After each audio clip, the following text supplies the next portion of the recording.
وَلَا تَأْكُلُوا أَمْوَالَكُمْ بَيْنَكُمْ بِالْبَاطِلِ، اپنے مال آپس میں باطل طریقوں سے ہڑپ نہ کرو.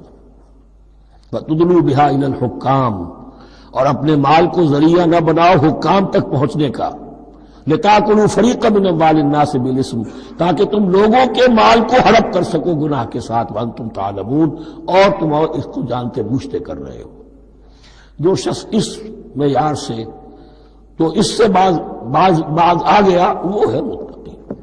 یہ لسٹ پر ٹیسٹ ہے. ورنہ نمازوں کی تعداد، روزوں کی تعداد اور حرام کھانا تو تقویٰ نہیں.